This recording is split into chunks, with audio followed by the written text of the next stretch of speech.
Hey trappers, Dale Billingsley here, Billingsley Brand Lures. So through the course of the last few weeks, I've heard a lot of talk about snaring raccoon, especially snaring, but generally snaring raccoon. And some of the favorite comments I've got and some of the text I've got and phone calls have went a lot like this. Well, so-and-so told me that I shouldn't be snaring raccoon because of the fur damage. Well, if so-and-so's telling you this, so-and-so doesn't know what the hell they're talking about. And then I hear, well, my fur buyer won't buy a snared coon because of the fur damage. If your fur buyer's not buying your raccoon because of fur damage, then you need to change your snares. And you need to change your snaring techniques. So what I'm going to do today is try to hopefully clear up some of that muddy water for y'all. So stay with me. We'll be back here in just a bit. Alright guys, so the first thing we need to talk about is the snare itself. The reason that you're having a lot of burn up fur and bad snare damage is because of the cable and the lock that you're using. There's where the damage comes from. Not only that, but are you snaring in wide open trails or are you wrapping those coon up? Because that makes a big difference too. I personally, now this is just me, I'm not saying what you're doing is wrong, but myself personally, I don't snare anywhere that I'm going to tangle that coon up. A lot of wide open grass trails is where I snare. So my raccoon snares are almost right at about a 7-inch loop, between 6.5 and a 7-inch loop. This loop is made with 5/64 7x7 cable. The lock is a 3/32 cam lock. Now, I realize and understand that a lot of your states, like in Missouri, you're not allowed to run a cam lock. You have to use a relaxing one-piece lock. And that's fine. You can do that. But I want to caution you on the lock that you want to look at. You want to look at the micro lock. I've tried the slim. I've tried an array of locks. The washer lock, I don't care if it's a penny washer or the big one, is the absolute worst one you can possibly use for snare damage.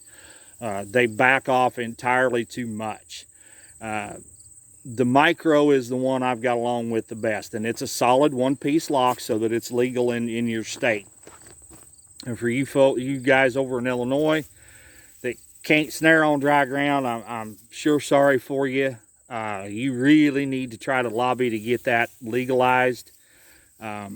It makes no sense. You can run a 220 on dry ground, but you can't run a snare. And I don't understand all the logic behind all that, but I would sure enough rather have my dog tied up in a snare than I would have him with a 220 around his neck. But anyway, back to this at hand. Okay. The other thing is a swivel. And you'll see that it's right there, right close to the animal where it belongs. It's not out here on the end of the tail of the snare. That swivel out there does you absolutely no good. If he does happen to wrap up between that swivel and your loop, then you've got nothing working for you if you don't have a center swivel in there. So put a center swivel. This happens, now you can use a regular snare swivel in here. You don't have to use these Roscoe crane swivels that I use. You don't have to use that. You can use a regular snare swivel and get along just fine. Now this is a Roscoe crane swivel that's a 600-pound test, and I order them from Striker Outdoor Products. They run you about $30 a hundred. So they're relatively cheap insurance. I've used these the last 4, 5, 6 years, and I've never had one fail yet. Then the tail of my snare, on my raccoon snares, or any snares as far as that goes, is a 3/32 7x7. This stuff, if you try to use this for the loop of your snare, you will burn the living piss out of a bunch of coon. And I mean burn them up bad. So don't use 3/32 cable as your loop. Now I know that some of y'all are sitting there thinking that doesn't make any sense, Dale, to go to a lighter cable. But I'm telling you, the lighter the cable you can get away with, the less damage you're going to have due to the snare. It's just the way it is. For a support collar, because you got to have some way to support it, this is just a little piece of rubber tubing. You can buy gas line tubing. This happens to be the clear stuff. And I don't remember what size it is inside. I believe it's 1/4 inch inside diameter, as I recall.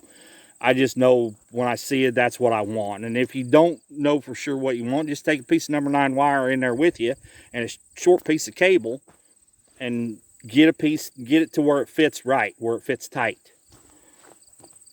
And the way I support my snares is with this piece of number 9 wire bent just like this.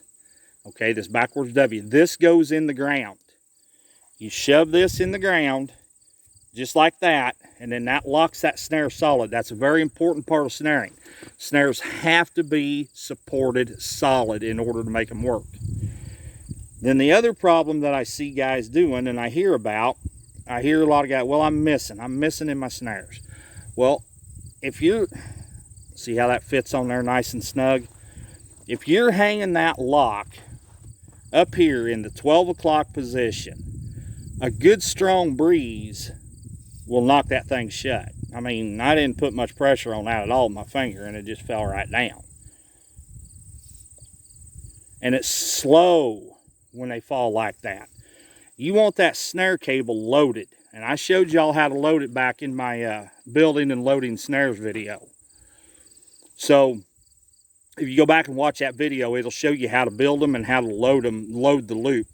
And what loading does is you put a bend in that cable here. Now, I also go ahead and put one down here. It's not required, it's not necessary, but I think it makes it hang in a better circle instead of a teardrop.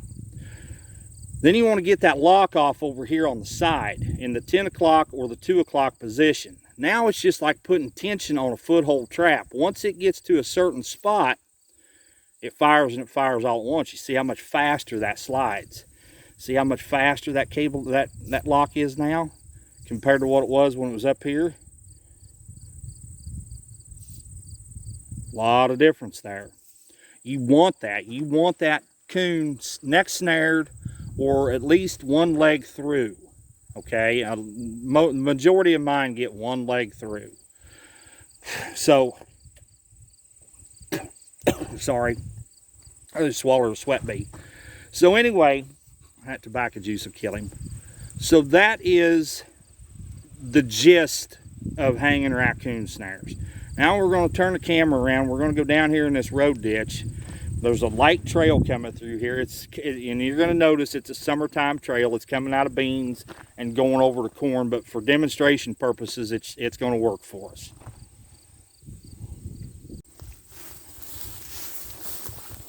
All right, guys, I think I've got that camera set about right where you should be able to see. Now we've got our coon trail coming right through here. I stake all my snares with a disposable stake. Now that's just my preference because I want that swiveling, moving, rolling action. I don't want it hindered by a steel stake, and especially a T-bar stake.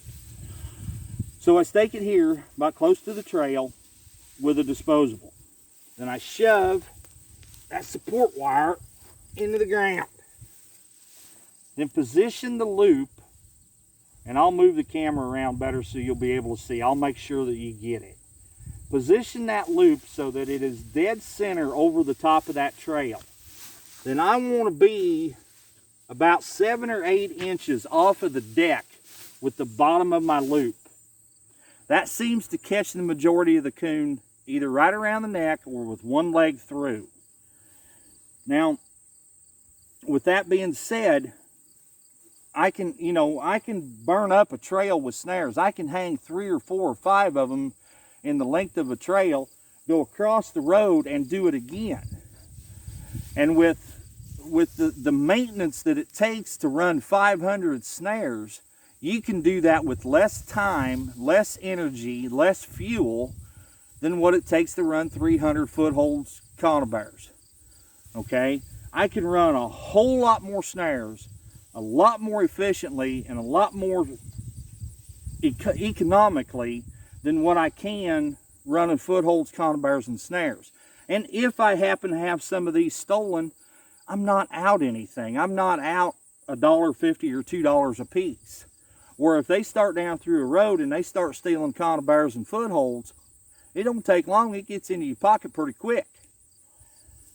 So this is something you need to, you know, if it's not legal in your state, then you need to be lobbying for it in your state. You need to try to get it to where you can use them, just because they are such a fast and effective tool to be able to use.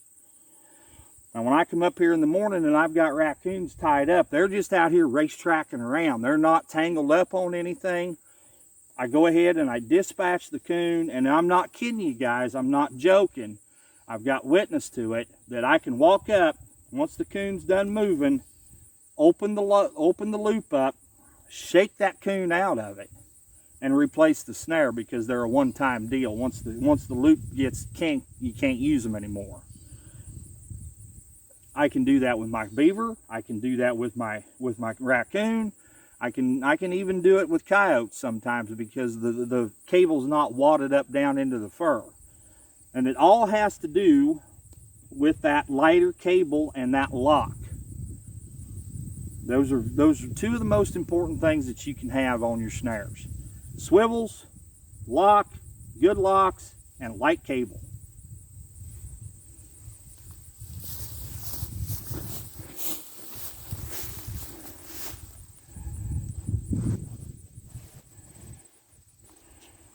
Now I brought the camera around so you can get a better look at where I'm at. Dead center in the trail, 7 to 8 inches up off of the ground to the bottom of the loop. Good 564 7x7 cable, a good lock, a center swivel, and I'm telling you guys, you will not burn those coon up that way. You're going to put more fur in the back of your truck, which is going to put more money in your pocket at the end of the deal. It's all the same dollars and cents, whether I've caught him in a conibear or a foothold, or whether I've snared them, as long as I've snared them right. When I flesh and stretch my coon, when they're dry, you have to look for the snare mark. My raccoon, when they're snared, go right through with the rest of them. They're not downgraded, they're not knocked down. They go right through with the rest of them. I get paid the same average on them as I do on all the others. Alright guys, I know that was kind of a quick little deal, and I kind of got on a soapbox there, and I didn't mean to, and I apologize for that. But I want to be able to get through to you what I was trying to convey about snares and how they are a very effective tool for you. And if you can use them, then you darn sure need to be capitalizing on it. I hope this video has been a help to some of you. I sure appreciate y'all watching. And if you would, please go ahead and hit that subscribe button for me. Maybe hit that thumbs up. Leave me a comment down below. I sure appreciate it, and I try to answer every one of them just as fast as I can. Once again, this is Dale Billingsley with another one, signing out.